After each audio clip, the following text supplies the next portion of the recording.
Radyo! Huwag mo sabihin radyo! Sabihin mo! Sabihin mo! Energy! Energy! This is Vice Ganda. Sa Game Zone, totoo ang bawat laro. Exciting ang kompetisyon, patas ang laban, at bawat player ay may chance mag-shine. At tandaan, ang tunay na kampiyon ay may disiplina. Gambling can be addictive. Know when to stop. Visit pagcor.ph/regulatory or email keepitfun@pagcor.ph. Gaming is for 21 years old and above only. Gaming can be addictive. Know when to stop. Kung gusto mo ng legit na chika, eto na yun! Chika! Walang filter, walang edit. Chika! Hindi ito fake, hindi ito late. Chika ni Sisa! Lahat ng ganap sa showbiz pag-uusapan natin dito. May nag-break, may nagkabalikan. Tara at pag-usapan. Kung ano man ang chika, alam na ni Sisa. Ito ang Chika ni Sisa. Chika! Ni Sisa!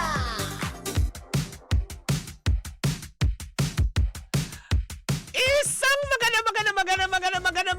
Ang taas talaga? Ganun kataas? Bakla ka? Ang taas, no? Isang magandang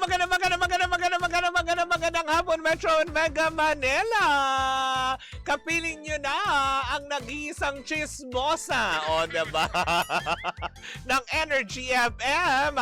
Ako po si Kapitano Sisa at eto na ang Chika ni Sisa. Woo! Hello pa rin po sa lahat ng ating mga panggana. Patuloy pa rin po nakatutok via our digital platforms on Facebook, TikTok, and of course sa ating mga team replays sa ating YT channel sa Energy FM 1067. Akala ko kasi hindi ako aabot sa ating programa for today's video kasi nga kami ay naimbitahan po ang Energy FM ay muling naimbitahan ng ABS-CBN at ng GMA. Ay, dalawa na. In fairness. TV5, baka naman.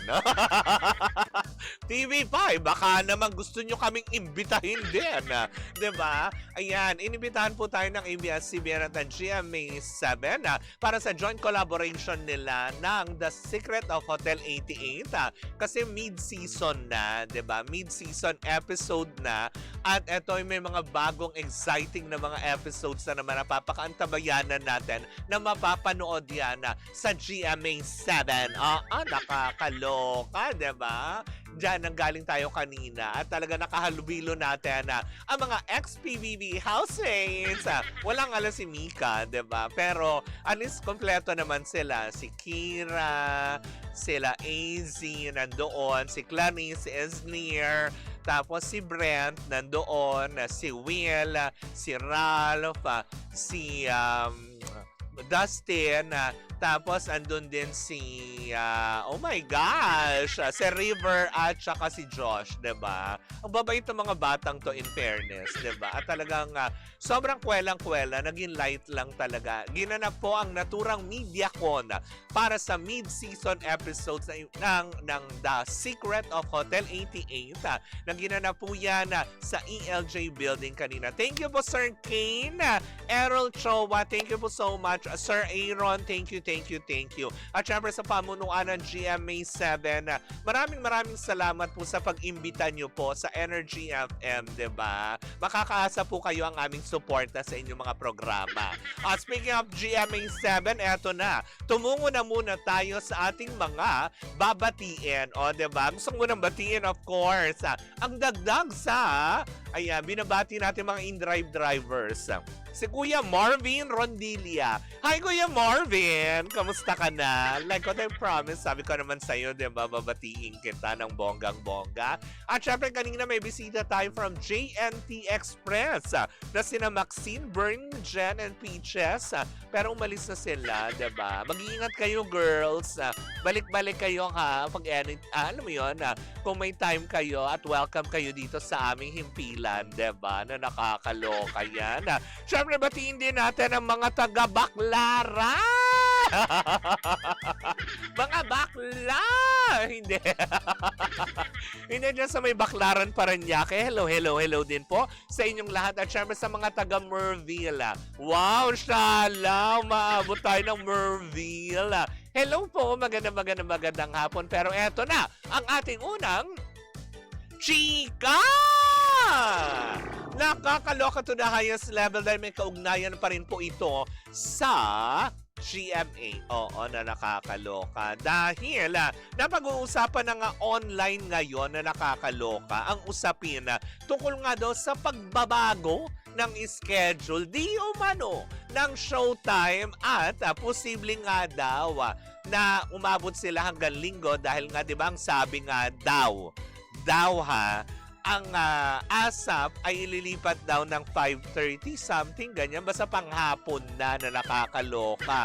Pero agad itong itinanggi ng, alam mo yon, ng pamunuan ng Showtime na sinabi nila sa kanilang official FB page, 'di ba? Na sinabi nilang hanggang sa Monday to Saturday po ang Showtime sa GMA7, Kapamilya Channel, 'di ba? Sa A to Z mapapanood 'yon ng bonggang-bongga. Tama nga ba? Oo, alam ko, 'di ba?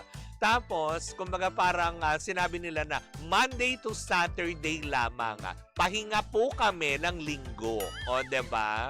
Ayan, Sunday, pahinga po kami. Yan po ang inilabas ng, alam mo yon, ganyan lang. Ganyan-ganyang sinagot lang ng Showtime. Yung mga naglilipa ng mga issue patungkol nga sa kanila na sila nga daw ay ganito. Tapos, 'di ba? May nai-issue din ngayon na posible nga daw na si Kuya Will, 'di ba? Parang pinupursigi daw ni Kuya Will. Pero wala naman pong kumpirmasyon kung totoo nga, 'di ba? Ang balitang ito na alam mo, inaay daw ni Kuya Will yung time slot ng Showtime para muli siya makabalik sa GMA7. Mukha naman siyang happy doon sa signal cable, di ba? Na nakakaloka with TV5. Parang happy naman siya doon. Kasi wala rin naman tayo nababalitaan na totoong, alam mo, puro sigido si Kuya Will na lumipat ng channel. Ang gusto niya muna ngayon is ma-penetrate muna. Gusto mo yung pag-penetrate? Gusto ko yun. Hindi, gusto niya munang namnamin. Namnamin! Ano yan, Lomi? Para namnamin? Hindi, no? Gusto niya muna, syempre, 'di ba, na makapag-establish sa kanyang pwesto ngayon, 'di ba? Kung ano man ang kinabibilangan niyang himpila, which is under TV5 yon, 'di ba? Happy naman ata siya doon. Pero kung magkakaroon naman din ng opportunity in the future na mabigyan siya, 'di ba? Or kung totoo man, nababalik siya ng GMA7, siguro sa GTV may ilalagay. 'Di ba? Pero ngayon kasi, 'di ba, nagsalita na rin dati ang pamunuan ng GMA7 na happy naman sila sa tinatakbong negosyo ng Showtime with them. Hindi naman sila nagkakaproblema. So walang rason para tanggalin nila sa kanilang noontime show or noontime slot ang Showtime. Kaya tigilan na po natin, lagi na lang talaga. Ba't ba laging Showtime? 'Di ba? Baka hindi nyo pag-initan yung mga arirang. May arirang channel ba? Nakakaloka, di ba? Di ba na nakakaloka? Pero yun nga, di ba? Baka naman talagang sobrang di ba? Sobrang happy naman din ng bonggang-bongga ang GMA7 sa outcome ng kanilang collaboration, 'di ba? So wala naman sigurong tigilan na muna natin. Basta ang importante, suportahan natin ang mas pinatindi at mas, alam mo yun, madami daw na revelasyon nowadays. Nowadays, 'di ba? Yung mga sa ayan, pabati daw yung mga taga JNT ulit. Oy, hello po sa inyong lahat. 'Di ba? Pero yun na nga, 'di ba? Huwag po natin kalimutan suportahan ang The Secret of Hotel 88 dahil mid-season na. 'Di ba? Pinanood namin niya kanina, ang gaganda ng trailer, B. 'Di ba? Talagang mas pinaigting at full of action. 'Di ba? Para malaman din natin, alam mo yun, panoorin nyo kung paano din sumabit si Azing. O, diba? Paano siya, alam mo yun, sumabit sa pagkataas-taas na puno. Ay! Panoorin nyo yan, B. Diba? At kung sino ang mga... Ay, bukas ating pag-uusapan niya. Kasi merong merong inisplok si Brent.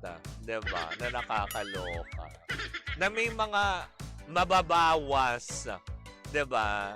Sa kanilang cast. Ay, bukas natin pag-uusapan yan. Pero bago ang lahat, hindi ba? Dahil nga sa tindi ng mga panahon ng init ngayon, hindi ba? Dapat lagi natin na pinangangalagaan ang ating kalusugan. Kaya nga naman kung hanap mo lang din naman ng mga food supplement na mapagkakatiwalaan, well, etong MX3 Plus with L-carnitine and CoQ10.